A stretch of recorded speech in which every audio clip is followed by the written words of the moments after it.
Oakland কাউন্টিতে ভয়াবহ বহু গাড়ি সংঘর্ষে M59 মহাসড়কের একটি অংশ বন্ধ করে দিয়েছে স্থানীয় কর্তৃপক্ষ। দুর্ঘটনায় বেশ কয়েকজন আহত হয়েছেন বলে জানিয়েছেন পুলিশ। উদ্ধার কাজ চলছে এবং দুর্ঘটনার কারণ অনুসন্ধানের তদন্ত শুরু করছে ট্রাফিক বিভাগ।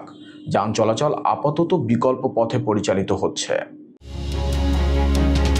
মার্কিন যুক্তরাষ্ট্রের মিশিগান অঙ্গরাজ্যের অকল্যান্ড কাউন্টিতে ভয়াবহ সড়ক দুর্ঘটনা। সোমবার সকালে M59 মহাসড়কে অন্তত 6টি গাড়ি পরপর সংঘর্ষে জড়িয়ে পড়ে। এতে মহাসড়কের একটি বড় অংশ বন্ধ করে দিয়েছে স্থানীয় পুলিশ।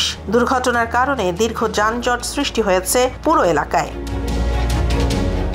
প্রত্যক্ষদর্শীরা জানিয়েছেন, সকালে ঘন কুয়াশা ও পিচ্ছিল রাস্তার কারণে নিয়ন্ত্রণ হারিয়ে প্রথমে দুটি গাড়ি সংঘর্ষ হয়। এরপর পেছন থেকে আরও কয়েকটি গাড়ি এসে ধাক্কা খায়। দুর্ঘটনায় অন্তত 5 জন আহত হয়েছেন, তাদের মধ্যে 2 জনের অবস্থা গুরুতর। আহতদের স্থানীয় হাসপাতালে ভর্তি করা হয়েছে।